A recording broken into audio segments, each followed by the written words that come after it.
I'm Bill Hancock. I'm co-founder and CEO of FaithBridge Foster Care. Well, my story really begins before I knew anything about foster care or being homeless youth in America. When I was 2 years old, my father abandoned me, my mother, and two sisters. By the time my third stepfather moved in, by then I was close to 15, and eventually my stepfather threw me out of the house and said, "Can't live here anymore."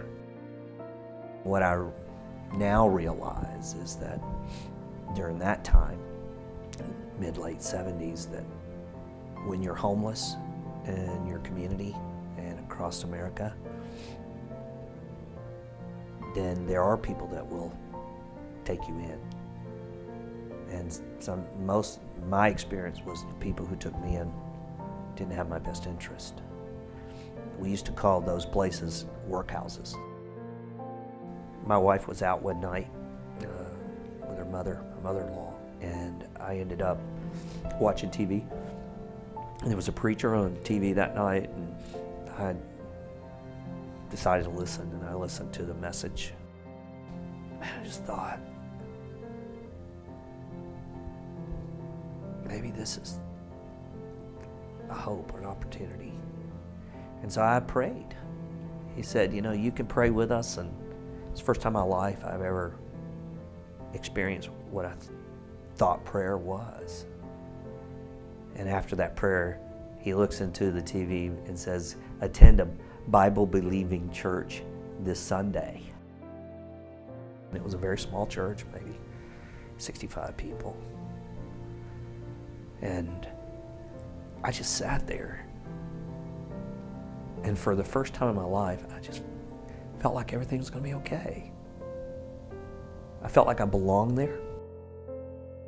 I'm involved in foster care ministry and ministry to children without fathers and many without families, because it was at college, my first few months, that I was introduced to a foster child in an emergency shelter where I was given a job. There was a little girl, the very first girl I met there, her name was Rosie. She was dropped off there on my first Friday night there. I saw for the first time this little kid who was scared to death, 6 years old, look in the eyes of a man and a woman she'd never met, dropped off at a house she'd never been to before by police officers and state social workers. And the transaction was, I sign papers, she's ours, they leave. It felt to me that it was like a UPS delivery. It was so unceremonious. And it just gripped me that there's no way to treat a child. What I realized is that over 400,000 children in America, that was my ministry. And that the pulpit was going to be my community.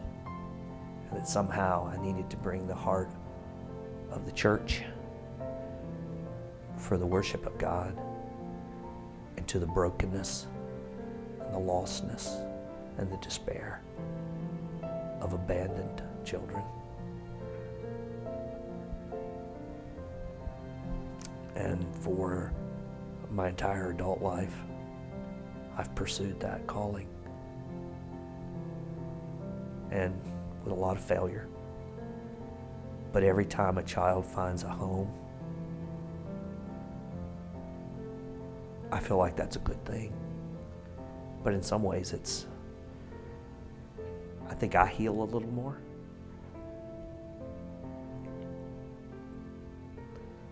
And so it's not like I chose this work or mapped it all out. In fact, I really have not. But I've ended up doing the work that I do now, and as the CEO of FaithBridge, I'm just continuing the journey I made a commitment to a long time ago.